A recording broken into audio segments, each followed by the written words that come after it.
Саламатсыздарбы, биздин Назик айым подкастынын көрүүчүлөрү. Сиздер менен кайрадан мен Аида Абдырасулова жана жанымда психолог Асия Шербекова. Саламатсызбы? Кош Саламатсызбы. келипсиз. Бүгүнкү биздин темабыз мындай болмокчу. Бизде азыр аябай популярдуу болуп жатат самооценка деген психологиялык термин. Эмне үчүн бул самооценка азыр аябай популярдуу болуп жатат жана көптөгөн статьялар бар, инстаграмдын баары ошол тууралуу болуп жатат да. Ошол тууралуу курстар да жайнап кеткен. Эмне себептен мынчалык популярдуулукта азыр самооценка темасы? Менин бул багытка менин оюм мындай. Мисалы, буга чейинки СССР бузулганга чейин деп айтайынчы. СССР мамлекети башкарып турду. Буга чейин ал кезде адамдын өзүн таанып билүүсү, самооценка деген ал тарапта самооценкасы бийик, өзүн баалаган, өзүн жогору койгон, өзүнүн ою бар, өзүнүн пикири бар, өзүн тааныган адамдардын ал СССР маалында алардын баарын жоготкон.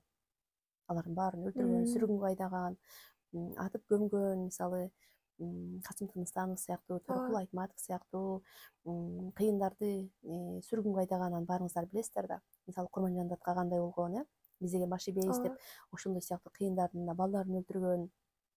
Мисалы, ошентип атып кыйындардын баарын өлтүрүп, бул самооценкасы эмес, бирөөнүн ою менен жашаган сатылма ушундай бир адамдар болот го. Бирөөгө ээрчип кете берген.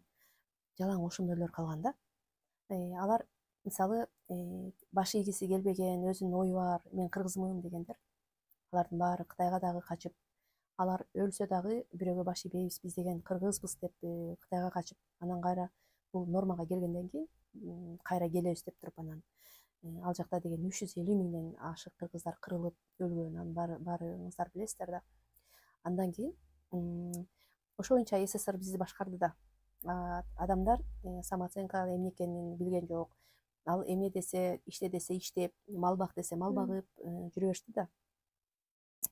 Ошентип так эми СССР бузулгандан кийин мындай карап көрсө деген биз өзүбүздү баалабайт экенбиз, биздин оюбуз жок экен, ачка калдык, элдин баары ачка болушту, кыйналышты. Ошонун аркасынан анан адам мындай адамда бир кандайдыр бир азап, кайгы же болбосо бир кыйналуу келген кезде адам автоматтуу түрдө көзү ачылып ойлонуп баштайт да. Эмне болуп атам деп.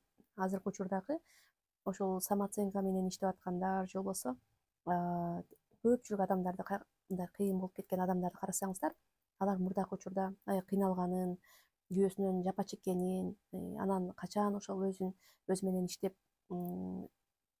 иштегенден кийин мамилеси жакшы болгонун ошол боюнча көп айтышат, байкап көрсөңүздөр. Так, бул анан Кыргызстан өзүнчө эгемендүү болгондон кийин бир жагы бул аябай жакшы. Өздөрүн издеп, өздөрүнүн ой пайда болуусу, өздөрүн таануусу, ички жан дүйнөсүн түшүнүүсү, ар бир адам өзүн бул карым катнаш жасоого өтө жакшы. Анан самооценкасы ылдый болгонун белгилери кандай, аларды билгенден кийин демек бул туура эмес экен деп адамдын акыл эси өсүүсүнө дагы жакшы жардам берген. Өтө самооценкасы менен иштөө бул өтө туура деп эсептейм. Өзүн өнүктүрүп иштеп баштагандыктан бул самооценка термини азыр популярдуу болуп жатат, өзүн баалаш керек турбайбы деп биз деген эми бул нерсеге айласыздан келдик да. Айласыздан келдик десек болот. Же болбосо кандайдыр бир дагы бир анын экинчи жагы дагы бар, аламдашуу заманы деп. Мисалы, чет өлкө өнүккөн мамлекеттерди карасак, баардыгы өздөрү менен иштеп, өздөрүн өнүктүргөн, аларды да карадык. Бул телефондон, интернеттен кенен жайылуусу дагы буга бир себеп да. Анан биз самооценка деп калдык, эми төмөн самооценка бар, жогорку самооценка бар. Ошонун белгилери кандай болот? Мисалы үчүн адамда ылдый самооценка бар. Аны биз кандай билсек болот? Аны ылдыйгы, анан норма, анан ашып кеткен деп жогорку деп туруп мындай 3кө бөлсөк болот да. Анан ылдыйкы, төмөнкү десек, ал төмөнкү ал дайым уялган, өз оюн айта албаган.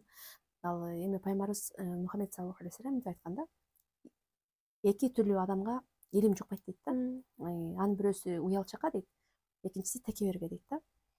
Бул жерде уялчактык, мен өзүмдүн оюн айта албоо, уялчактык, бул да самооценканын ылдыйлыгы деп айтсак болот. Ал эми текебер деген дайым мындай мен билем, мен кыйынмын деп олтуруп, ал көп нерседен кур калып калат. Адамдар менен карым катнашта, башкада дегендейчи. Ал эми эң төмөнкү ошол төмөнкү самооценка деп сурап калбадыңбы? Ал төмөнкү самооценка деген ал кандай болот? Ал деген өзүнүн ою жок биринчи эле эмнеси белгиси бирөөнүн оюна ээрчип кете берген, ким эмне десе ошол адамды ээрчип кеткен. Так өзүнүн денесине эмне тамак жегиси келгенин, денеси мындай талап кылган нерсени билбейт да. Ким эмне жеп аткан болсо ошону ээрчип кете берген. Эми биздин негизи нормада могу физиологияга керектүү нерсени дене өзү талап кылат да. Мисалы сен май жетпесе майды талап кыласың. Же болбосо ушундай да, биздин денебиз ушундай го. Так, андан кийин самооценка ылдый болгондо белгилери таарынчак. Самооценка ылдый болгон белгилери таарынчак болот. Таарынчак болгондо дагы ал өзүнүн баасын көтөрүш үчүн таарынат. Мисалы, жолдошу менен боло турган болсо, ушуга таарынып атып, таарынганда адамдар мага көңүл бурат деп кичинекей бала сыяктуу болуп таарынат да. Мына психологиялык жашы кичинекей болот. Анан дагы кандай белгилери бар? Алар кийим алса же болбосо өзү үчүн бир нерсе жасаса, кылса, аны сыртка мактанып, адамдардан мындай о азаматсың деген нерсени күтөт да. Ошол нерсе менен өзүн мындай жакшы сезип калат. Анан кийим ала турган болсо дагы ал өзүнүн денесине жаккан үчүн эмес, просто башка адамдарга көрсөтүш үчүн алат. Анан өтө мындай бир кымбат баалуу буюмдарды айласыз болсо дагы, күчү жетпесе дагы алгысы келет. Мисалы, бизде эми мактануу үчүн iPhone деп эми баары мактанат да, телефонду аябай баалайт, же болбосо машина айдай турган болсо, кымбатыраак бир джип айдагысы келет. Анын эми ага мүмкүнчүлүгү болбосо, жаны кыйналып, ошону мактануу үчүн өзүнүн ички жан дүйнөсү, адамдык өзүнүн баалуулугу ылдый болгон үчүн ошондой сырткы нерселер менен өзүнүн баасын көтөргүсү келет дагы. Аны алгандан кийин анан адамдар мени ушундай баалайт деп түшүнөт да. Бирок адамдын баалуулугу, биз мисалы Алкул Осмонов дейбизби, алар деген карасаңыздар, алардын билими, акылы менен баалуу болуп атпайбы? Биз деген анын ой жүгүртүүсү, адамдык өзүнүн баалуулугун баалап атабыз да. Ал балким Алкул Осмоновдун жашаган үйүн аны билесиздер баарыңыздар, кандай үйдө жашаган. Бирок ал өзүн тааныган адам болгон үчүн баалуу да. Адам сырткы телефон, үй, башка нерсеге, материалдык нерсеге эмес, өз баалуулугун, өзүн таанып, өз баалуулугун сезе турган болсо, аны адамдар өзү автоматтуу түрдө сырттан карап туруп эле билет да. Демек, бул самооценкасы жогору экен, же болбосо билди экен деген сыяктуу. Андан кийин дагы кандай белгилери бар? Коркок болот, дайым коркок болот. Өзүнүн өсүп өнүүгө болгон аракети, өзүнүн өсүп өнүүгө болгон аракети жок да. Себеби китеп окуп билим алууну ал самооценкасы ылдый адамдар маанилүү деп эсептебейт. Алар деген ошо сырткы мындай бир жеп ичүү, же болбосо ушундай материалдык нерсе менен байланып калган адамдар да. Мындай айтканда, кыскача бир сөз менен айтканда, психологиялык тараптан жетилбеген деп айтсак болот да. Демек, төмөнкү самооценкасы бар адам уялчак болот, өз оюн айта албайт, коркок болот, жана мактанганды жакшы көрөт, ошол негизги ушулар экен. Бирок бул самооценканын ылдый болуп калышы эмне себептен? Самооценка негизи эле кантип калыптанат адамда? Ал самооценканын калыптануусу негизинен баланын эң иштеги кезден баштап 7-8 жашка чейин калыптанат да. Ошол кезде пайгамбарыбыз мисалы балага биздин ислам боюнча балага падышага мамиле кылгандай кылгыла деген да. Кандай падышага кандай мамиле кылсак ошондой. Ошол кезде баланын баалуу экенин эң биринчи баланын көз ачкандагы мындай чөйрөсү, көз ачкандагы көргөнү бул ата энеси, бир туугандары. Ошол ата энеси 7-8 жашка чейин баланы эгер баалуу баалаган болсо, анын өзүнүн кыйын экенин, мисалы, баласына дайым слишком мындай күкүк болуп жонуна катпай, же болбосо тоок болуп жонуна катпай, күкүк болуп муну таштап койбой, просто нормада болгон болсо, анда ал бала кыскасы мындай да, интеллигенттин баласы интеллигент боло берет да. Себеби ал интеллигент, мыктылар баланы тарбиялоодо дагы өз эмоциясын кармаган, акыл эси өскөн болот да.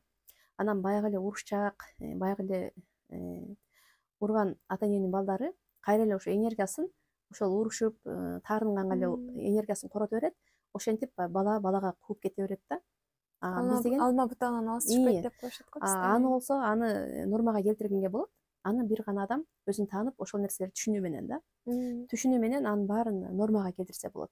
Ошол кичинекей кезинде 7-8 жашка чейин сен балаңды коргогон болсоң, сырткы мисалы сыртта бир садикке барды же болбосо 1-класста мектепке барды, өзү теңдүүлөр же болбосо өзүнөн улуулар аны коркутуп уруп аткан болсо, башка кылып аткан болсо, ал ата эне аны сөзсүз коргоого милдеттүү, аны сурап турууга милдеттүү. Бала оюн коркпой айтып, сен менин балам, сен кыйынсың, сен деген батырсың, мен сенин кыйын болооруңа ишенем деп эгерде ата эне айтып турган болсо, анда ал бала өзүн баардык адамдарга мындай керектүү сезет да.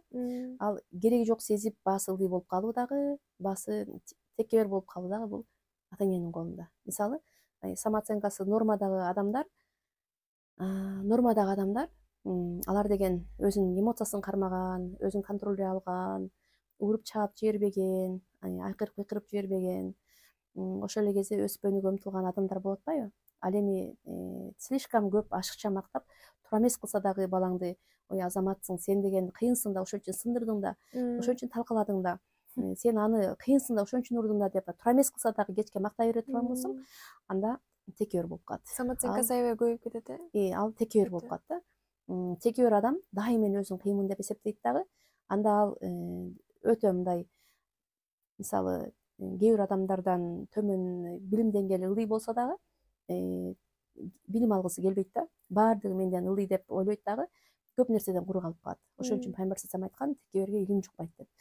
Өйдө ашыкча мактап, ашыкча мындай балага кам көрүү дагы бул туура эмес. Ошол эле кезде слишком карбай таштап коюу да туура эмес да. Бул калыптануу ошол кичинекей кезинде, бала чагында. Эми кичинекей кезинде ошол самооценкасы калыптанып калды, бирок аны көтөрүү же ордуна келтирүү, адекваттуу кылуу жолдору барбы? Эгерде 12-14 жашка чейин эгерде ата эне деп өзүн түшүнүп, өзүнүн эне экенин түшүнүп, туура эмес экенин түшүнүп, эгерде бала менен иштеп баштаса, анда аны нормага келтирүү өтө жеңил. Детский психологдорго алып барып иштөө бул өтө жеңил. Ал эми 14 жаштан өткөндөн кийин ошол психологиясы калыптанып бүтөт да. Калыптанып бүткөндөн кийин анан аракет кылууда бир аз кыйыныраак болуп калат. Канчалык жаш өткөн сайын ал деген адамга сиңе берет да, сиңип калат да. Ошончолук кыйын боло берет. Жаш өткөн сайын кыйын болот. Бирок балдар деген 14 жаш, 15 жаш, 16 жаштагы балдар шунчалык бир нерсени бат кабыл алат. Бат түшүнгөндөн кийин алар бат кабыл алып, бат өзгөрө алат. Жашы мындай улуу муундарга караганда. Муну деген могу Япония, өнүккөн мамлекеттер барбы? Муну кандай кылышкан? Булар деген улуу муундарды аракет кылып аны оңдогондон көрө кичинекей балдарды оңдоо, ошентип кичинекей балдарга энергиясын коротуу ал канча жеңил болот деп. Алар ошон үчүн садиктерди аябай көбөйтүп, мамлекети 80% мындай частный садиктерди көбөйткөн дагы, анан чет өлкөдөн психологдорду алып келген. Америкадан, башка жактардан психологдорду чакырып, ар бир садикте ушундай психологдор менен иштеп, анан 20-30 жылдын ичинде дүйнөдө дүңгүрөгөн мамлекетке айланышкан. Самооценкасы төмөн болгон адам көзүмө ушундай келип атат да. Өзүн кечке күнөөлөй берген, тартына берген болупчу. Эмне үчүн самооценкасы төмөн адамдар өзүнү кечке күнөөлөй берет, жертва абалында боло беришет? Алар кадимки айтып атабыз, алар психологиялык тараптан жетилбей калган деп. Алар өздөрү кичинекей бала. Кичинекей бала кандай болсо ошондой болот да. Мисалы кичинекей баланы бир айтканын укпай койсоң, жок дегенди түшүнбөй эле таарына берет го. Так ошондой эле таарына берет. Анан кичинекей бала деген апасынын ою менен болот. Ал самооценкасы ылдыйларга бирөө керек болот да. Аны мындай кыл, андай жаза деп айтып турганга өз ою жок да. Кадимки кичинекей бала кандай болсо, ошондой эле болот да. Себеби ал жетилбеди деген сөз да. Эркиндик болгон жок. Ал психологиялык тараптан жетилүү деген адамдын мындай эркин болуу да. Ал эркин болуу. Мисалы мактоо кадимки жанагы гүлгө суу куйганда, витаминдерди анан суу куйганда өсөт го. Ошондой сыяктуу балага суу куюу дегенде, өсүү деген ал кадимкидей мээрим деген сөз го. Мээрим, мисалы аларга дух берүү, сенин колуңан келбейт жан деген сөздөр ал баланы өстүрөт. Если ошондой сөздөр жок болгон болсо, же ошондой аракет жок болсо, ал бала ошол кичинекей боюнча өспөй калып калат деген сөз да. Биологиясы өсө берет, денеси өсө берет, бирок психологиялык жашы калып калды деген сөз да. ага деген эми кайра башынан ошол дух берүү, мээрим берүү дегенди баштаса болот. А бирок ал үчүн дагы ата эне биринчи өзүн таануу керек да. Өзү ким, ошону бере алабы же бере албайбы? Көп ата энелер ошол нерсени бере албайт, просто бере албайт да, себеби өзүндө жок. Ошол. Мындай да болушу мүмкүнбү? Мисалы үчүн адам өзүнүн менен аябай самооценкам жогору, аябай самооценкам сонун, бирок ичинде самооценкасы аябай төмөн болгону аны элге көрсөтпөйт. Ошондой да болушу мүмкүнбү? Андай болушу мүмкүн. Андайлар деген ошол текеберлер. Ал сыртынан караганда аябай мындай түп-түз болот, баарын кагып силкет. Мисалы жанында жертвалар болот да, жертвалар болсо, аларга деген мындай кылып койбойсуң, мындай кылып койбойсуң деп аябай басып сүйлөйт да. Же болбосо оозуңду ачып мындай кыла бересиң деген сыяктуу сырттагы адамдардын баарын басат. Ошол эле кезде ал адам өзүнүн баалоосу аябай төмөн да, өзүнүн баалоосу төмөн, өзү тааныбаган, мындай айтканда, билим деңгээли өтө мындай. Эми билим дегенде өзүнүн кызыккан өзгөчөлүгү менен алектенбейт да, өзгөчөлүгүн билбейт. Самооценкасы нормадагы адам ал өзүн жөндөмүн тааныган адам да, өзүнүн ким экенин анализдеп, ким экенин билген адам. Мисалы бир нерсени айталы, мисалы бир акыл интеллекти бир багытта өзүн тааныган болсо, мисалы математика логикасы күчтүү болсо, демек ошол тараптан бир китептерди жазып, ошол нерсе менен гана алек болот да, башка сырттагы адамдарга энергиясын коротпойт да. Ошондой ал нормадагы адам ушундай болуп атпайбы? Ал адам болсо өзү менен алеги жок, алектенбейт, бирок сырттагы адамдарды аябай текебер болуп башын көтөрүп басынткан да. Мындай айтканда, ички родитель деп коет го, ошонусу күчтүү. Түшүнүктүү. Жакшы жооптор болду. Адамдар эмне себептен ката кетирүүдөн коркушат? Бирок биз ката кетирүүдөн сабак алабыз негизи. Бирок эмне себептен коркушат? Эмне түрткү болот? Бул ката кетирүүдөн коркуунун эң эле түбүндө эмне жатат? Булар деген ката кетирүүдөн корккондор, алар кичинекей кезинде ата энеси бир нерсени туура эмес кылып койсо, же болбосо чайды мойнотуп төгүп алат да, анан төктүң деп баягы биз деген балага эми Реакциясы күчтүү болот да. Анан бул эненин ата энеден деген бала деген алардын эми жаш боюнча чоң, көлөмү чоң да. Бул бала деген эми кичинекей болуп атпайбы? Ал бир эле урганда деген денеси ооруп катуу, эми бизде ушундай го, кыргыздарда деген чаап жиберүү деген нерсе бар да. Муну деген эми коркот да. Муну кайра жылдырганда же бир нерсе кайра ошол нерсени кайталоодон коркот. Буну кайра төгүп коем деп коркот дагы. Туура эмес кылып койсо болду. Ал адам аны дагы урат деген нерсе менен таптакыр аны базасы ошол жакта курулуп атпайбы? Анан жашоодо эч нерсе кылбайт да.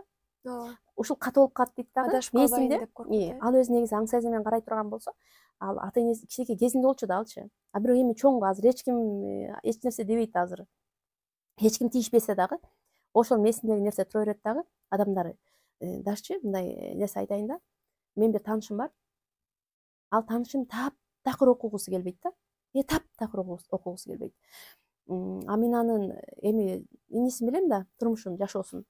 Ал кичинекей кезинде аябай жакшы окубайсың деп туура эмес нерсени айтып койгондо сабай берген да. Сен эмне үчүн окубайсың, эмне үчүн билбейсиң деп ура берген үчүн эми азыр чоңоюп калган болсо дагы, бирок окуудан аябай качат да. Окусам эле мени урат деген нерсе тура берет да мээсинде. Анан түшүндүрүп айтасың да. Азыр сени эч ким урбайт. Туура эмес болсо дагы эч ким сени эч нерсе дебейт. Азыр деле окуганга мүмкүн деп айтасың да. Бирок ал могу мээ менен өзү кабыл алмайынча ал адам өзгөрө албайт да. Анан бизнес кылгандан корккондор, же болбосо кандай болсо да жашоодон корккондордун көпчүлүгү ушундай болот да. Кичинекей кезинде бизде ката кетирсе, кичинекей бала ката кетирип анан ошонун ката экенин билип, улам анан баягы мындай кылыш керек экен деп анан тажрыйбасынан көнөт го. Алар тажрыйбасынан ошол нерсени көргөн эмес да.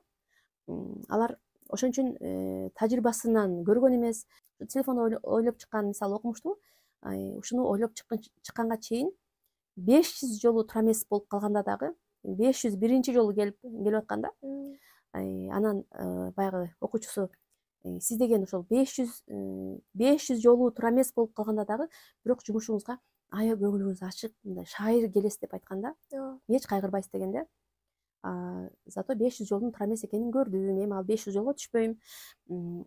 ал катаны эмгетирбейм. Бул дагы өтө чоң жетишкендик, ийгилик деп айтканда, бизде андай ийгиликти биз антип санабайбыз да. Көкмейсиңби сен? Эмнеге могу жерде мынтиң деп туруп эле баягы эскилей беребиз да. Анан балдарыбыз дагы ошондон саба жашоосунан коркуп калат дагы. Ошон үчүн көбүнчө көп нерсени жазыша албайт. Мисалы үчүн ата энелер айтышат го, мен сени жакшы болсун деп урушам, мен сени жакшы болсун деп урам депчи. Бирок баланын психикасына жаман таасир бергенин билбейт. Кичинекей кезинде. Кичинекей кезинде. Ошол учурда мындай нерсе да бар экен да, зордук зомбулукту актоого кирип калат экен да бул делечи. Балага зордук зомбулуктун бир түрү да эми бул урганы, сабаганы азыр интернетте көп жатпайбызбы? Ошонун үстүнөн кандай бул психотерапевттер менен иштеш керекпи? Коркуп калгандар, же болбосо психолог менен иштеш керекпи, же өз алдынча калыбына келсе болобу? Эми ата энесин кайра күнөөлөп отургандан жыйынтык жок да. Эмне кылууга болот? Ана учурда деген психологдор дагы эч качан 100% иштей албайт да. 100% иштей албайт алар эч качан. Эң укмуш дүйнөнүн менмин деген психологдор дагы жок дегенде 60-70%га результатка гана иштейт. Ошондо эмне калган 30-40% эмне болду? Ошондо результат көрбөй калып кетеби? Өзгөргөн адам эч качан мындай психологсуз же болбосо эч кимсиз эле просто Кудайдын жардамы менен билим алуу менен өзгөрө алат да. Өзгөргөн адам. 100% адамдар мең сен психологдордон окусаң дагы, эгерде сен өзүң аракет кылбасаң, эч качан өзгөрө албайсың. Өзгөрүүдө мына мен да канча кыздар менен иштедим, канча көрүп атам, канча адамдарды көрүп атам, канча миңдеген миллиондогон акчаларын коротуп окугандарды көрүп атам. Бирок өзгөрүүгө келгенде ошонун бир 30-40% өзгөрө алат. Кайра эле карасаң, өзү менен иштеген, кадам таштаган, аракет кылган адам эле өзгөрө берет да. Ошон үчүн ар бир адам өзү кадамды баштоо менен, ошол эле кезде мугалимди туура тандоо менен өзгөрө алат. Бирок сөзсүз мугалим керек. Сөзсүз түрдө жол көрсөткөн бирөө болуш керек. Бирөө сөзсүз болуш керек. Сонун маек болду, Василайым. Менимче бул подкастыбыз көпчүлүк көрөрмандарга, угармандарга жагат деген ишеничтемин. Мына келип бергениңизге аябай ыраазымын. Көп бизге келип туруңуз. Аллах ыраазы болсун, сиздерге дагы чоң рахмат. Чоң рахмат сиздерге. Көрүшкөнчө.